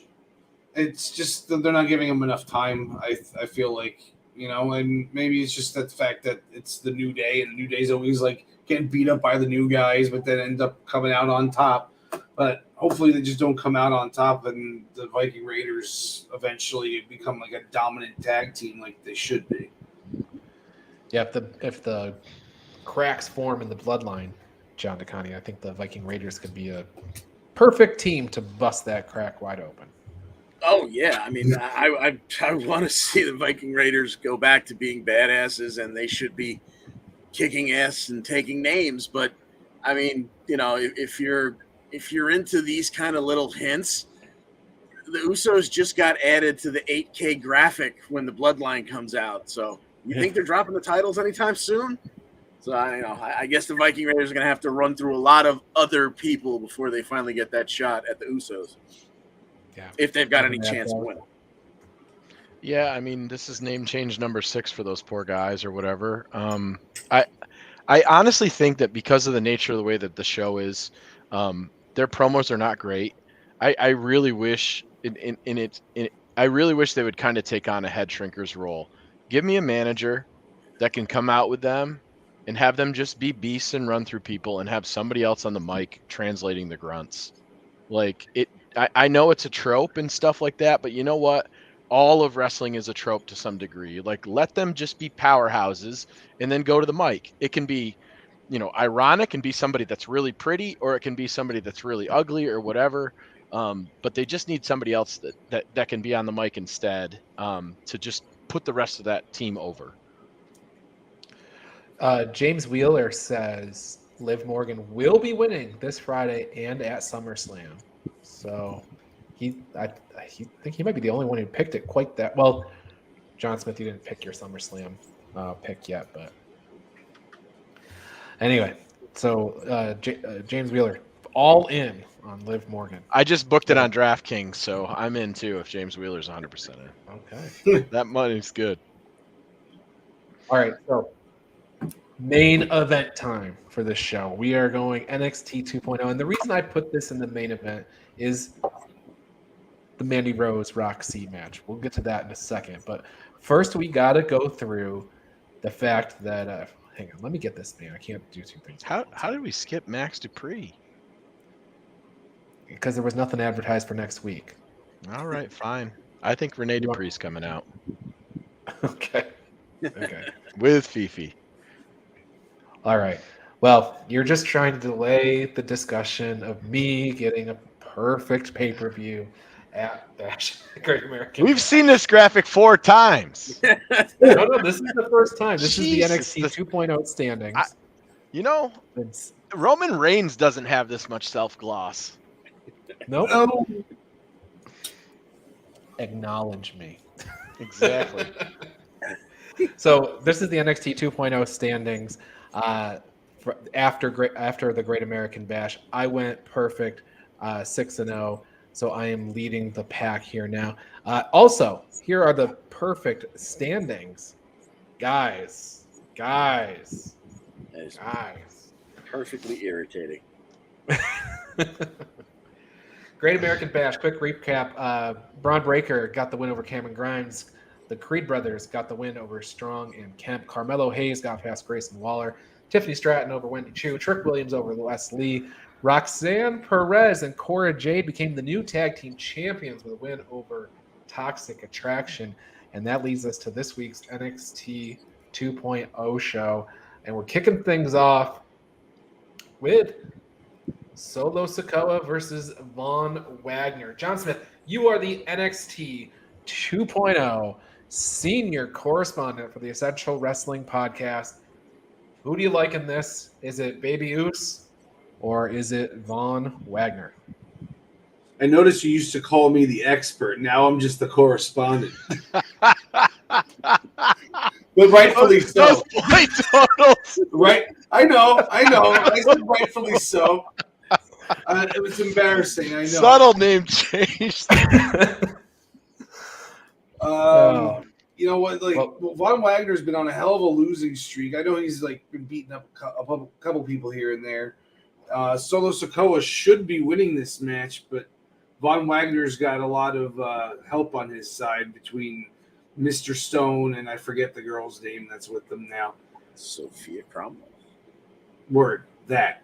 So I'm gonna go with Von Wagner on this one. All right, John DeConnie, who do you like? Yeah, I think it makes sense here for Wagner to win, and because the fans will be chanting for Solo, and they're not going to get what they want. So. Ooh, tough crowd. Solo Sikoa is clearly not in the bloodline, Travis. Not yet. This might be send-off time. Don't call it a takeover happened last week, and it's interesting because typically after this thing we start seeing some of the run-ups and the call-ups, and we'll probably get to some of that. I don't think he's very far behind because they need something to kind of freshen up the bloodline a little bit. Like I like the Usos a lot, but man, that promo this week was like, God, I don't think they have to give a promo every time they come out anymore, and they do, and it feels kind of stale. So bringing somebody new in to kind of get three ways going and different things like that, we're in good shape. So I think this is his farewell. Ooh, Von Wagner all the way. I'm picking Solo Sikoa. I'm giving him a W here. I think that just fans are going to have something to cheer about. Anyway, here's something else to cheer about. Giovanni Vinci's entrance is great. Apollo Cruz's vignettes in diners are also very interesting. John DeConnie, you don't have a senior correspondent title here, but go ahead. Yeah, this is not my land, but I'm going to say that Cruz is probably headed towards Breaker. So I'm going to say, even though Vinci just kind of, did the whole gimmick reboot thing, and he's looked pretty good in the two matches we've seen so far, I think Cruz gets the win here. Yeah, John Smith, I was leaning towards Giovanni on this because he just came back and he has looked good. But John DeConnie brings up a good point. Cruz didn't come back to lose. Right. I'm kind of on the same wavelength as you. Is like Giovanni shouldn't be losing yet either. I know it's Apollo Cruz and he's going to be on his way towards the main event, but make it a count out. Make it maybe he just says the hell with it and gets himself counted out and walks away. Some sort of like shenanigan type of finish to keep these guys both looking strong. Yeah. Travis, thoughts on this? You got the former Fabian Eichner or the back guy? The main roster people never come down and look weak, so maybe we'll get Dabakato helping him out here.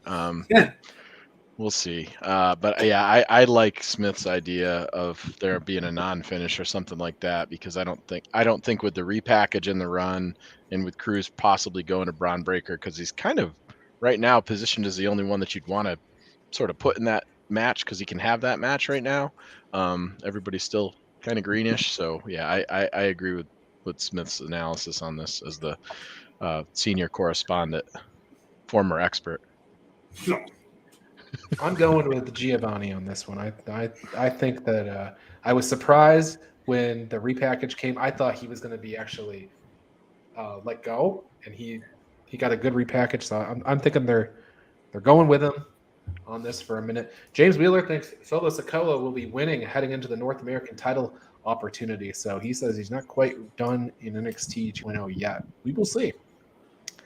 Legado del Fantasma is in action. And Tony D'Angelo says they have one last chance. Now, we don't know what inaction means here. We don't know if they're going to be fighting the Viking Raiders or what's going to be happening. So anything could happen.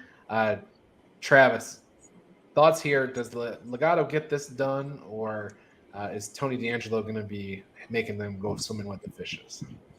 I think we see Owens and Zayn beat Legado del Fantasma. Don't tease me. John Smith. That'll be a hell of a match. I Yes. like Legado I like it to be some sort of like gauntlet or like 2-on-5 or something like very hard to overcome, and Legado loses, and then they're out, but Santos is still, in, even though he's hurt or whatever they did to him. So yeah, I got Legado losing this because the deck's gonna be stacked against them. John Connie, what happens to Elektra Lopez? I'm not entirely sure, but she needs to be kept on television no matter what. I don't care if she winds up in a nurse's outfit at Santos' bedside or we get some more in-ring action with her, but keep that woman on television. And I do think that Legado here takes some kind of loss that makes Tony lose his mind. And if he fires them, beats them, puts them in beds right next to Santos in the hospital, but something that will make Tony unhappy and therefore will make me happy. I don't know why, but when you're sitting there talking about Elektra Lopez and Nurse's outfit and all that, as bad as it is, I'm thinking about Mr. Sacco's debut. Bedpan McMahon, if you will. The greatest moment of the Attitude Era, the sound of that bedpan rattling off of Vince's skull. All right. I'll pick Legado in this one, but I like all your thoughts about Sami Zayn and Kevin Owens and also Legado getting excommunicated, but I'll pick them this time. All right. I mentioned really quickly that Roxanne Perez, the former Roxy, and Cora Jade, they won the NXT Women's Tag Team Championships at the Great American Bash. Roxanne Perez, formerly Roxy, was the inaugural ROH Women's Champion. And now she has now an opportunity to not only be a one-time champ in NXT, but she could be Roxy champ. What would you say here? There's no good alliteration, but she could be Roxanne 2 belts. And I will circle back around to you, John Smith. Senior NXT correspondent, is Toxic Attraction done? Is Roxanne Perez going to be a champ? I can't see it happening. I think they had them win the tag titles as kind of like a consolation because, hey, you're going to cash in that contract and lose to Mandy. She's not – I mean, she's good, but she's not good enough to be at 2 belts of any kind in NXT, not yet. So I don't see them doing that. I mean, she's not nearly as talented as Theory as far as that conversation we were having about him getting the 3 belts. So I don't even think that's happening. But, like she's a little too green for that. But, it'll be nice to see her in that championship match. And, I'm more curious about what happens with Gigi and JC. Do they win those titles back for a 3rd time? Or do they maybe start doing some singles stuff? Or, what's going on with that? I mean, I think Toxic Attraction is pretty strong together. I don't think they're going to end up splitting up or anything. But yeah, I mean, I agree with those sentiments. Mainly agree with those sentiments. But John DeCondi, do you see a situation here where WWE is looking at the picture here and saying, we got to go younger? That's why we're pushing Theory. So let's push Roxy or Roxanne Perez now and see where things go. I will agree with Smith in that I think Roxy got the tag belts because they weren't going to put her over in this, for the big women's belt. But I could see a situation where at the end of this match, she loses. It's a good match. There's probably some BS that involves Gigi and JC, and then it's a 3-on-1 beatdown, and then Cora Jade comes out, but it's still 3-on-2, and then Mandy's next opponent, Nikita Lyons, comes out and saves the day, and that's how we set up that Mandy versus Nikita down the line. Travis, James Wheeler says not Nikita Lyons, not Roxanne Perez, not Cora Jade. He says it's Indy Hartwell. No, I was going to go right down the way that Dakani was headed on that. So I'm just coming back to this product and trying to get in and learn the characters is like jumping into Game of Thrones in season 3. Man, for as small as some of the main rosters feel, this roster feels very big because the names are hard to get my head around. So I'm trying to get in there and figure things out a little bit. And Nikita Lyons is somebody that stood out to me. So I think if anybody takes the belt off of Mandy, it's probably her. So I don't see her. I think Roxanne Perez is great. I think she's going to be a star. I think she was a really good get. The girl can go. She's got a great look. She would do well if they transitioned. The only thing that I see with Toxic Attraction could happen is I could see the tag getting moved up too. I don't think Mandy would get moved up, and I think Mandy's 1,000 times better right now where she is in the limited amount of stuff that I've seen her do. She's in the right spot. What would be neat is if she grabbed 2 other gals, like got rid of Toxic Attraction or kept Toxic Attraction name, but grabbed 2 other gals and kind of brought them into the fold and stuff. So I don't see her losing this match because I think if they're gonna take it off her, it's got to be somebody like Nikita Lyons that takes it. Travis brings up or sparks a thought in my mind. You have like in New Japan and Impact, you have the Bullet Club. It kind of transcends companies and everything. Maybe Toxic Attraction is the promotion that transcends WWE brands. Maybe your GG and JC go up, and like he says, maybe you bring in a couple of more people to stick around. I'm gonna throw that idea over to. And number 4, John Smith. Would you forget to do it at the beginning, so you had to throw it in there again? Yeah, I had to totally fabricate something to throw your way at the very end. And she'll like it too. I don't see Toxic Attraction being a cross-brand faction, but I can definitely see them getting called up together or adding more to it where it is. Yeah, I agree. All right, the business portion of the festivities are pretty much done here. We do have the Raw roll-up count updated. Raw NXT UK upped their numbers by 1. Also, AEW upped their numbers. I believe that was Kingston over Takeshita, right, John County? Was Roosh pulling off Penta's mask? Roosh over Penta. Yep. Okay. So there we go. That's your Raw roll-up standings. Let's get into the primetime rundown. The regular season programming has concluded, and it resumed its second summer schedule every Monday at 7 p.m. Join Joey Jarzenka, Ian Schreier, and Mike Zabo as they bring you the world of sports on Monday nights in the thick of the summer, right here on the Eastern Observer. A little music going in the background. And Is this the Black Cats? no, this is NYC with their brand new album. Hang on.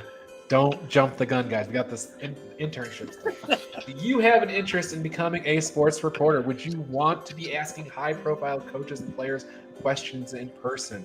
Are you a college student looking to break into sports media industry and looking to write about your favorite team? Well, the Eastern Observer is looking for interested candidates to join the family for college credit.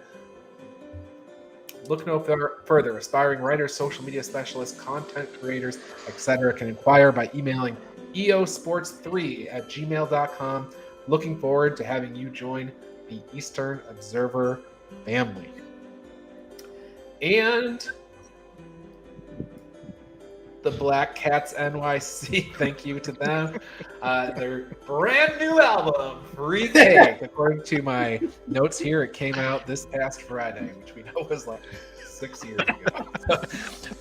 But in all seriousness, check them out on Apple Music, Amazon Music, Deezer, YouTube, all the places that you might listen to music. Check out Black Cats NYC. As always, the Essential Wrestling Podcast is sponsored by Pro Wrestling Pick'em, the internet leader in sports entertainment pick'em pools. join us in the EWP public pool to play against us, or create a private pool with you and your friends at pwp.com.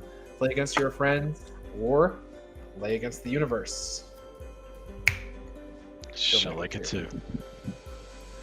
Join us right back here for episode number 110, 5 p.m. on all of our viewing options. And while you're here now watching and listening, please do make sure you like this episode, subscribe to the Eastern Observer, and make sure you get updates on all of our shows and news articles.